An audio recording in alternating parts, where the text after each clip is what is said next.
Hey, what's up, guys? Got another knife review for you today. This one's on a really awesome fixed blade knife, the Kabar Becker BK-2. Um, this is the second generation version. This comes with the new Kydex sheath and the extended pommel and the milled out handles, the tang, so that there's more weight to the front. Uh, I don't have the exact specs with me in front of me, but the overall length is around 10 inches or so, and the blade is around a 5-inch blade. So um, it's a perfect knife for anything, survival, the one knife type thing, because either if like a 7-inch knife is almost too big for certain tasks, and an under 5-inch I would say is too small for like batoning and things like that. And then yeah, so this is right around the middle, perfect for everything. I put on a lanyard because you can chop with this.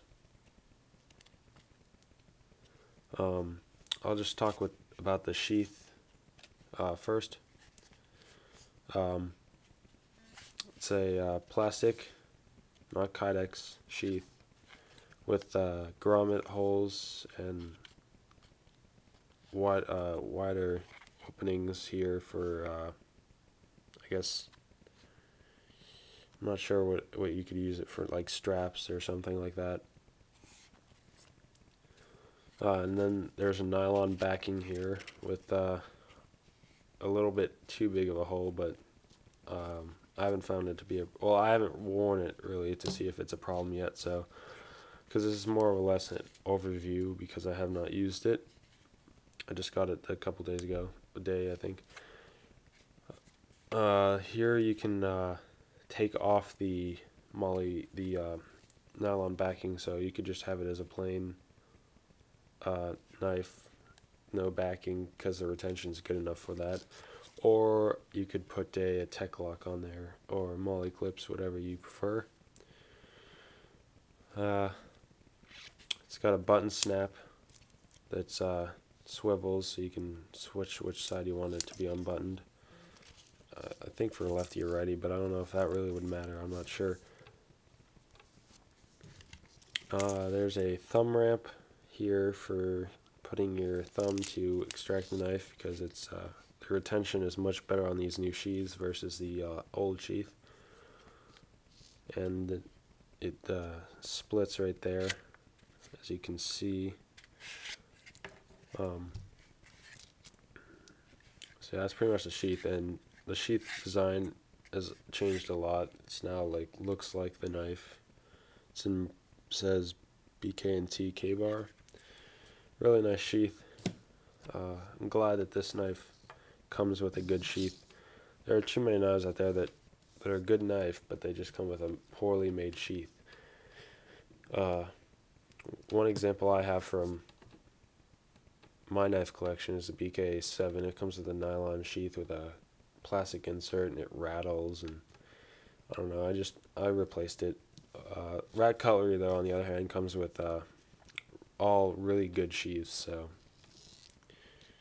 but you also pay for them. They're a little bit more than any of the K-bar knives. So alright, here's the blade. It's black epoxy coated. It's labeled BK&T K-bar, only in New York, USA. Probably can't make that out completely. And BK-2. There's the extended pommel, so you can use this for hammering in stakes. Just a normal hammer if you need it for that use. Or Ethan Becker describes it as a way to, you put it in the wood and you hammer it like this to split the wood. I don't know if I would ever use that method. It would probably destroy your tip, if not blunt it or something, if you hit a knot or anything. It's a very large lanyard hole, so 550 cord fits through there with ease. Like I said, I put one on there, a wrist lanyard, just because I might chop with this. Just, you don't want it to fall off. I mean, slip, and you let go of the knife and it go flying somewhere. The groovery handles might add into the slipping. They're not very textured at all, but kind of feel aluminum-like almost. But I think it's a plastic. But if you don't like these, Kabar offers micarta scales for these. So, and I saw a picture, but they might be making like colored G10, like yellow and orange. But if they made like a black or something, G10, black or green, I might get those. Micarta, just, you have to maintain them. They soak up the oil in your hands, and if you don't mind them getting dark, it's fine. But I kind of don't like when they get dark, so I end up wanting to clean them. But anyways, back to the handles. They're contoured really nice, very comfortable. Probably one of the most comfortable knives I've ever held. And it really fills up your hand because it's a 1/4 inch thick, which it's perfect for splitting wood. It just blasts through wood.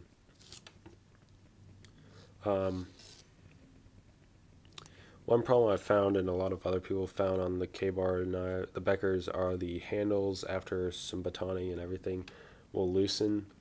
And I think, I'm not sure when I'm going to do it, but I'm going to do it eventually, and just unscrew these and put Loctite on them so that they stay tightened. But the Loctite, you want to get blue Loctite if you don't already know what Loctite is, and you will be able to unscrew them. It's just a little bit harder than it would just screwing them in without it, so it's not too much harder. So I'm just going to use that rather than bringing an Allen key out with me or something like that. Now the blade is around 5 inches long. It's almost full flat ground. From about midway down, it's full flat. It's a draw point style blade. You have the little notch in here so you can sharpen all the way to the end of the blade. Comes pretty sharp, good tip. And the steel they use is a 1095 Crovan, so it's got a little bit more added stuff in it versus just a standard 1095, and that's K-Bar's steel that they use. I don't know what else to say about it other than it's a really good camp knife for anything.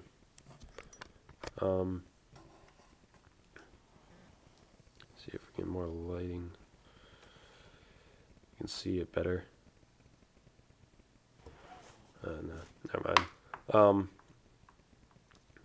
I'll just show you the retention of the sheath because everybody said that the problem with the retention.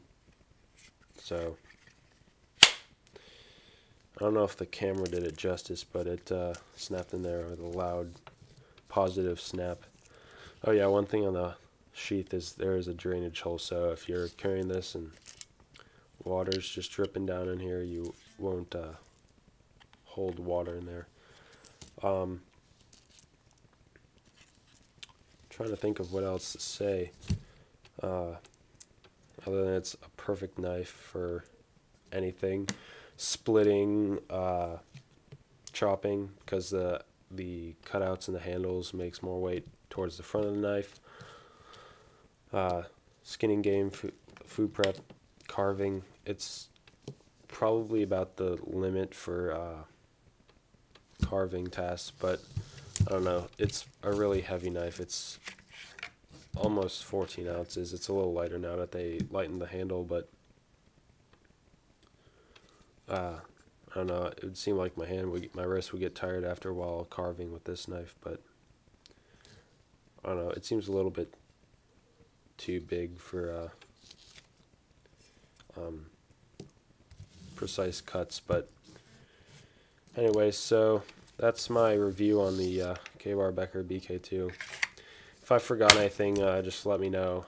I'll annotate it or something like that if you message. Yeah, so hope you enjoyed, and I'll see you in my next video. Bye.